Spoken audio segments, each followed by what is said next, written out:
Et bienvenue dans la chaîne de Mathématiques Sciences. Aujourd'hui, je vais présenter et expliquer une nouvelle vidéo.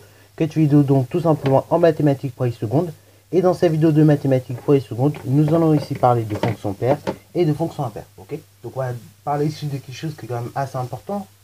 Donc cette notion de parité de fonction. Mais avant de parler de parité de fonction, on va déjà essayer de définir ce qu'on appelle des ensembles ou bien un intervalle symétrique par rapport à 0. Alors donc, justement, on dit qu'un intervalle ou bien un ensemble, il est symétrique par rapport à 0, si et seulement si, pour tout réel x de votre ensemble de définition, ou bien de votre intervalle, son opposé moins x est dans l'intervalle. Ok, voilà. Donc ça prend des choses qui sont importantes à définir. C'est votre intervalle ou bien un ensemble qui est symétrique par rapport à 0. Donc un ensemble, en particulier un intervalle i, comme je l'ai dit ici, c'est symétrique par rapport à 0, si et seulement si, pour tout réel x appartenant à l'intervalle i, son opposé moins x va également appartenir à l'intervalle i. Bon, vous voyez, ce n'est pas une définition trop difficile. Donc, maintenant que nous avons compris un petit peu cette définition, ou du moins qu'on essaie de la comprendre, on va la concrétiser avec des exemples concrets. Comme ça, au moins, vous aurez des images de ce que l'on appelle un intervalle ou bien un ensemble symétrique par rapport à 0. Parce que là, je pense que vous comprenez la définition, mais ça peut être encore un petit peu abstrait pour certains. Et donc, c'est pour cela que je vais mettre vraiment des images là-dessus, parce que j'insiste, une fois qu'on aura compris cette définition, de là, on peut définir en fait la parité d'une fonction. Ok? Et donc, c'est pour ça qu'il faut bien prendre le temps de comprendre cette définition. Alors, prenons un exemple d'intervalle symétrique par rapport à 0. Par exemple, si je prends l'intervalle fermé, moins 5, 5, ok? Cet intervalle-là, il est symétrique par rapport à 0, ok? Et ça, justement, on va essayer de le justifier de façon très simple. Je vais vous prendre une petite droite graduée. Et à partir de cette petite droite graduée, on va voir un petit peu ce qui se passe. Voilà, donc vous avez une intervalle moins 5, 5 qui est symétrique par rapport à 0. Donc là, on peut le voir de façon géométrique. Et c'est très simple. Là, par exemple, si je prends un réel de l'intervalle moins 5, 5, donc on va prendre moins 4, et on se dit, je vais chercher l'opposé. Donc l'opposé de moins 4, c'est 4. Et donc 4, il appartient également à cet intervalle. Par exemple, 4,99, il appartient bien à l'intervalle moins 5, 5. Et vous recherchez son opposé, donc qui est exactement moins 4,99. Et pareil, son opposé, il appartient à cet intervalle. En fait, que vous preniez un intervalle, enfin un nombre précis, mais qu'il appartient dans cet intervalle-là, n'importe quel nombre que vous allez prendre dans cet intervalle-là, s'il appartient dans cet intervalle-là, son opposé, vu que cet intervalle est symétrique par rapport à 0, va également appartenir à l'intervalle. Par exemple, un dixième, il appartient à l'intervalle, moins 5, 5, mais son opposé, moins un dixième, appartient également à l'intervalle, ok? Alors, justement, et c'est là où on le répétera jamais assez souvent, faites bien gaffe à ne pas confondre justement les notions d'opposé et d'inverse, ok? Parce que oui, inverse et opposé, c'est pas la même chose, ok? Par exemple, 0,1, donc qui est égal à 1 dixième, il appartient à l'intervalle moins 5, 5, mais son inverse, donc qui est tout simplement 10 sur 1, donc 10, n'appartient pas à l'intervalle. Donc c'est pour ça qu'il faut bien faire attention avec les notions d'inverse et d'opposé, ok? L'opposé, c'est juste quand tu changes de signe. L'inverse, c'est quand tu retournes une fraction, ok? Voilà, en quelque sorte. Alors, ça donc, c'est tout simplement pour un exemple d'intervalle symétrique par rapport à 0, mais je voudrais attirer votre attention sur les notations, ok? Là, on a un intervalle symétrique par rapport à 0, c'est bon, ok? Mais je vais vous donner deux autres intervalles et on va voir un petit peu ce qui se passe. Alors, même je vais vous en donner trois, vous avez pu le voir. Alors, pourquoi je vous donne ces trois autres? Pour qu'on puisse essayer de comprendre un petit peu si c'est symétrique, pas symétrique, pourquoi, et ainsi de suite, ok? Donc là, je vais vous représenter rapidement ces trois autres intervalles et on va essayer de comprendre s'ils sont symétriques ou pas par rapport à 0. Voilà, du coup, je vous ai représenté ces trois autres intervalles et on va essayer de comprendre si chacun ils sont symétriques par rapport à 0 ou pas, ok? Donc là, on a un intervalle comme ça, donc moins, crochet ouvert, moins 5, 5, crochet fermé sur 5. Donc ça veut dire quoi déjà en termes de traduction? Ça veut dire donc qu'il s'agit de l'ensemble des réels compris entre moins 5 exclus et 5 inclus, ok? Alors, justement, vous sentez la douille. Et oui, cet intervalle n'est pas symétrique par rapport à 0. Pour une simple et bonne raison, c'est que 5 est inclus dans l'intervalle, ok? Mais son opposé, moins 5, n'est pas inclus dans l'intervalle. Donc, là, nous avons une intervalle qui n'est pas symétrique par rapport à 0. Parce que si vous voulez qu'une intervalle soit symétrique par rapport à 0, il faut que pour tout réel de l'intervalle, son opposé soit compris dans l'intervalle. Si ce n'est pas le cas, vous n'avez pas d'intervalle symétrique par rapport à 0. Et du coup, pour cet intervalle-là, moins 5, 5, ok? Donc, crochet fermé sur moins 5 et crochet ouvert sur 5, là, on a la même chose, ok? Là, si je traduis cet intervalle, c'est l'ensemble des réels compris entre moins 5 inclus et 5 exclus. Ok. Et donc, là, vous sentez la douille. Cet intervalle-là, ce n'est pas un intervalle symétrique par rapport à 0 pour une simple et bonne raison. C'est que dans votre intervalle, le réel moins 5 appartient à l'intervalle. Tandis que le réel 5 n'appartient pas à l'intervalle. Or, pour que vous ayez une intervalle qui est symétrique par rapport à 0, il faut absolument que pour tout réel de l'intervalle, son opposé appartienne à l'intervalle. Là, ici, vous avez moins 5 qui appartient à l'intervalle et 5 qui n'y appartient pas. Okay, alors que 5 pourtant c'est l'opposé de moins 5 qui lui appartient à l'intervalle. Donc là, cet intervalle-là n'est pas symétrique par rapport à 0. Et du coup, on va venir sur cet intervalle-là. Alors, du coup, c'est l'intervalle ouverte, moins 5, 5. Donc en fait, si je traduis ça, c'est l'ensemble des réels compris entre moins 5 exclus et 5 exclus. Et bien là, cet intervalle-là, du coup, elle est symétrique par rapport à 0. Okay, c'est un petit peu comme si je prenais l'ensemble des réels. Les réels, c'est bien de moins l'infini jusqu'à plus infini. Et donc cet intervalle-là est bien symétrique par rapport à 0. C'est-à-dire qu'en gros, on a tous les réels qui vont jusqu'à moins l'infini et tous les réels qui vont jusqu'à plus l'infini. Et donc, on a à chaque fois la même distance entre 0 et plus infini et 0 et moins l'infini. Et donc, ça fait que c'est symétrique par rapport à 0. Okay, voilà. C'est-à-dire que pour chaque réel positif, on a un réel négatif qui est compris dans l'intervalle. Okay, là, pareil, pour chaque réel compris entre moins 5 et 5, et si vous prenez un réel qui est compris entre les deux, sauf moins 5 ou 5, à chaque fois vous allez avoir son opposé qui est compris qui est dans l'intervalle. Okay, par exemple, si je prends moins 4,9, son opposé 4,9 est dans l'intervalle. Si je prends par exemple moins 490 sur tout simplement 100, ok, moins 490 sur 100, et pareil, son opposé 490 sur 100 appartient à l'intervalle. Ok, voilà. Bon, là j'ai défini quelque chose de très important parce que justement, quand on va définir ce que c'est qu'une fonction paire, on va avoir besoin de ça. Okay, on va avoir besoin d'intervalles symétriques et d'intervalles qui ne sont pas symétriques. Ok, il faut absolument savoir le faire. Bon, ça en général, c'est un exercice qui n'est pas trop difficile de repérer des intervalles symétriques et pas symétriques. Ok, je vais mettre un certain nombre d'exemples pour que vous puissiez comprendre. Maintenant que nous avons défini ce que c'est qu'une intervalle symétrique et pas symétrique, on va donc passer à la parité de la fonction et notamment parler de fonction paire. Alors, du coup, si vous avez une fonction f qui est définie sur un intervalle i, ok, qui est symétrique par rapport à 0, on dira qu'une fonction f est tout simplement paire si pour tout réel x de votre intervalle i, on a donc f de x qui est égal à f de moins x. Alors donc ça c'est la définition d'une fonction paire. Donc si on a une fonction f qui est définie sur un intervalle i, et que cet intervalle i est symétrique par rapport à 0, et que de plus pour tout réel x de l'intervalle i, on a justement f de x qui est égal à f de moins x, dans ce cas-là votre fonction f, elle est paire. Okay, ça apprend des choses, et donc en conséquence ça va induire une propriété, qui est la suivante, c'est que justement quand on a une fonction paire, sa courbe représentative est tout simplement symétrique par rapport à l'axe des ordonnées. Alors du coup, c'est cette propriété-là qu'on va chercher à démontrer assez rapidement. Ok, donc vous allez voir la démonstration de cette propriété. Elle est assez simple, hein. Elle n'est pas très compliquée à démontrer cette propriété. Donc on va essayer de démontrer vraiment que quand vous avez une courbe d'une fonction paire, et que cette courbe elle est symétrique par rapport à l'axe des ordonnées. Ok, voilà. Alors du coup, voilà, je vous ai représenté un petit peu la situation. Et donc, ici, vous avez une courbe, ok, qui est censée représenter une fonction paire. Et donc, on va démontrer ici, on va chercher à démontrer que tout simplement, donc, le symétrique du point de coordonnées x, f de x, qui est donc tout simplement moins x, f de moins x, et tout simplement appartient à la courbe, ok, voilà, à la courbe de la fonction paire, ok. Donc, dans un premier temps, ce qu'il faut, c'est que vous ayez un ensemble de... On va tout simplement admettre ici qu'on a un ensemble de définitions qui est tout simplement symétrique par rapport à 0. Ok, voilà. Alors, dans un premier temps, donc on a dit qu'on avait un ensemble de définitions qui est symétrique par rapport à 0.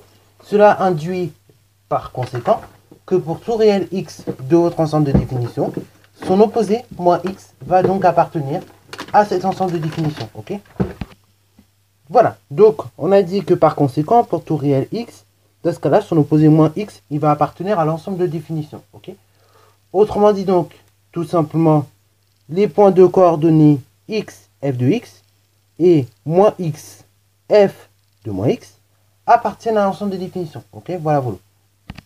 Voilà, donc autrement dit, tout simplement, les points de coordonnées x, f de x, et moins x, f de moins x, sont donc dans l'ensemble des définitions. Ok, voilà. Alors maintenant, justement, on va démontrer que ce point, moins x, f de x, qui est donc symétrique du point de coordonnées x f de x, et bah est symétrique et tout simplement sur la courbe, ok. Voilà, sur la courbe de la fonction f.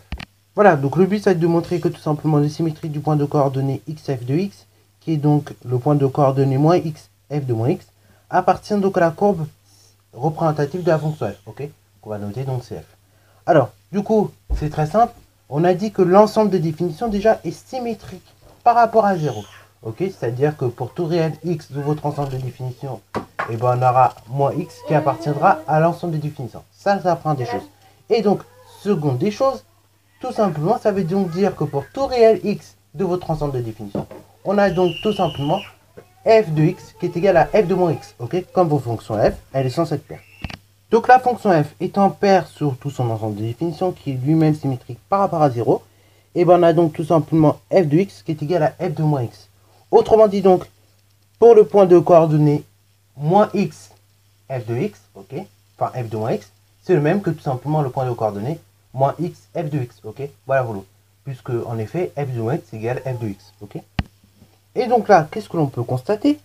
On peut constater finalement que le point de coordonnées, quand on a écrit ça, donc on a dit, autrement dit, le point de coordonnées moins x, f de moins x est le même que le point de coordonnées moins x, f de x, c'est-à-dire que les deux points, ils sont confondus, ils sont à la même position. Autrement dit, donc on peut regarder, si on regarde un petit peu la rédaction, au tout début, je vous ai dit qu'on a un point de coordonnées x, f de x, ok. Voilà, juste ici. Et donc, après, je vous ai dit, on a un second point, moins x, f de moins x. Mais comme on a dit que moins x, f de moins x, c'est la même chose que moins x, f de x, et ben on s'aperçoit finalement que ces deux points-là, qui emportent une abscisse différente, ok, donc moins x et x, on voit bien que finalement ces deux points-là, et ben ils sont tout simplement à la même attitude, entre guillemets. Ils sont à la même ordonnée, ok, ils ont la même ordonnée. Et donc, étant donné que ces deux points-là, ils ont la même ordonnée, ok, donc autrement dit, la même image, et ben de ce cas-là, le deuxième point de coordonnées moins x f de x, il appartient également à la courbe de notre fonction f, ok. Voilà, ainsi le point de coordonnées f de moins x, moins x f de moins x, ou bien moins x f de x, il appartient bien également à la courbe représentative de la fonction f, ok, du fait qu'ils aient la même ordonnée, ok. Voilà, donc là, du fait, comme je l'ai dit, qu'ils aient la même ordonnée, que le point de coordonnées x f de x, ok, donc le point de coordonnées x moins f de x, ou bien x f de x, et ben c'est pour ça que votre point là, il appartient à la courbe, ok, voilà. Alors, petit exemple de fonction paire, vous avez la fonction carré, ok, représentée par cette courbe là, qu'on appelle autrement dit une parabole. Alors ça, vous allez beaucoup retrouver ça sur des fonctions qu'on appelle aussi les fonctions du second degré, ok. À partir du moment où vous avez un x au carré, hein, en tout cas, le carré soit un exposant, enfin que vous avez un exposant de sur une inconnue, et bah vous allez très souvent retrouver des paraboles, ok, voilà. La plupart du temps. Après, c'est pas toujours vrai. Si vous avez par exemple un x exposant 3 avant le x exposant 2, ou qu'il y a un x exposant 3 qui traîne quelque part, et ben là malheureusement vous n'aurez pas de parabole, ok. Mais la plupart du temps, si on a juste du x exposant 2, vous aurez des paraboles, ok. Voilà. Et donc ici vous avez la fonction carré définie sur R par f de x qui est égal à x au carré, ok. C'est-à-dire que c'est la fonction qui va associer à tout réel, tout simplement, son carré, ok. Voilà. Elle va associer à tout réel son carré, et donc elle est définie, enfin elle est représentée également par la courbe qui est affichée depuis quelques minutes. Et donc cette courbe là, si vous la regardez tout simplement, vous voyez que elle a l'air, et elle est d'ailleurs, elle est symétrique par rapport à l'axe des ordonnées, ok. Voilà, elle est symétrique par rapport à l'axe des ordonnées, et comme l'ensemble des réels il est symétrique par rapport à 0, comme je l'avais dit tout à l'heure, et ben dans ce cas là, votre fonction f, on peut déjà dire qu'elle est paire, ok. Ça, c'est quand on analyse d'un point de vue graphique. Maintenant, si je regarde d'un point de vue algébrique, on va essayer de calculer l'image de f de x, enfin l'image de x, pardon, par la fonction f. Et après, on va essayer de calculer l'image de moins x par la fonction f. Et on va voir ce qu'on obtient.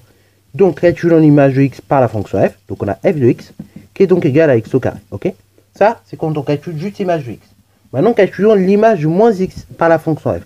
Donc, ça donne f de moins x qui est donc égal à moins x le tout au carré, ok, et ce qui donne directement x au carré, ok, voilà, moins x au carré, c'est moins x fois moins x, et ça fait tout simplement x au carré, ok, voilà, plus que moins par moins plus, et après donc vous mettez ce qui reste, c'est-à-dire x au carré, ok. Donc on a bien f de x qui est égal à f de moins x pour tout réel, pour tout x pardon, de l'ensemble R étant symétrique par rapport à 0. Dans ce cas-là, on peut dire que votre fonction f est tout simplement paire. Voilà, donc ça, nous avons vu les fonctions paires. Maintenant, donc, on va parler des fonctions impaires, ok. Alors, donc, la fonction impaire, on l'a définie de cette façon-là. On dit que si vous avez un ensemble de définitions, ou bien tout simplement un domaine de définition, ou encore un ensemble de définitions, ok. Donc, si vous avez une fonction f qui est définie sur un ensemble de définitions, ok, voilà, voilà, et que cet ensemble de définitions est paire, et bien dans ce cas-là, pour tout réel x de cet ensemble-là, on a donc, enfin, si vous avez donc f de moins x qui est égal à moins f de x, et bien dans ce cas, vous avez une fonction qui est impaire, ok. Donc si vous prenez une fonction f qui est définie sur un ensemble de définition, et que pour tout réel de cet ensemble de définition, on a moins f de x qui est égal à f de moins x, et bien dans ce cas-là, vous avez une fonction qui est impaire, ok. Voilà, voilà. Voilà, donc la définition est écrite de façon très rigoureuse. Donc si on a une fonction f qui est définie sur un ensemble de définitions, qui est symétrique par rapport à 0, et que de plus, pour tout réel x de d, donc de l'ensemble des définitions, on a moins f de x qui est égal à f de moins x, alors dans ce cas-là, f, la fonction, elle est paire. Ok. Voilà, voilà. Alors ça prend des choses. Deuxième des choses, pour opérer une fonction impaire de façon graphique, il va falloir tout simplement repérer, en fait, qu'elle est symétrique par rapport, cette fois-ci, à l'origine du repère. Donc si vous avez une courbe représentative de fonction impaire, et bien cette courbe représentative de fonction impaire est tout simplement symétrique par rapport, non pas à l'axe des ordonnées, non pas à l'axe des abscisses, mais par rapport tout simplement à l'origine du repère. Ok, voilà, voilà. Alors prenons un exemple de fonction impaire, voilà, comme ceci. Donc vous avez ici une courbe représentative de fonction impaire. Donc là, vous avez notamment ce qu'on appelle une hyperbole. Et là, bah, c'est là ici, notamment, c'est la courbe représentative de ce qu'on appelle la fonction cube. Donc il s'agit de la fonction f qui est définie par f de x égale x au cube pour tout réel x de R, ok. Donc pour tout réel x des nombres réels, ok. Voilà, voilà. Et donc elle va associer à chaque réel son cube, ok. Voilà, voilà. Alors donc, d'un point de vue graphique, si on regarde bien, bah, on voit tout simplement que, en fait, la courbe, elle est symétrique par rapport à l'origine du repère, ok. Voilà, voilà. C'est-à-dire, on va retrouver le même motif de part et d'autre de la courbe, ok. Ça, c'est une première chose qu'on peut voir. De deux, bah, R il est symétrique par rapport à 0. Ok, voilà, vous, comme j'avais expliqué il n'y a pas si longtemps que ça. Et troisièmement, si on veut maintenant le montrer de façon algébrique, bah pareil, on va d'abord calculer f moins f de x, et après on va calculer f de moins x, ou bien on fait l'inverse, hein. On peut très bien calculer f de moins x et puis moins f de x, et on voit bah, si on obtient la même chose. Si c'est le cas, et ben là, ça justifiera que vous avez une fonction qui est tout simplement impaire. Ok. Donc actuellement, moins f de x, ok. Donc moins f de x, c'est tout simplement moins x au cube, ok. Ça, c'est ce qu'on obtient lorsqu'on calcule moins f de x, enfin moins f de x. Maintenant, calculons donc tout simplement f de moins x. Bah, f de moins x, c'est tout simplement moins x au cube, ok. Alors, tout le moins x qu'on met au cube, mais moins x, tout le moins x au cube, c'est la même chose que moins x au cube, ok. Sur les parenthèses. Ainsi, bah, je vois que moins f de x égale f de moins x, que R, il est symétrique par rapport à 0. Donc ainsi, là, la fonction f, elle est tout simplement impaire. Voilà, voilà, sur ce, c'est la fin de cette vidéo. J'espère qu'elle t'a plu. Si c'est le cas, n'hésite d'ailleurs pas à la liker, commenter et balancer toi en mathématiques et en sciences.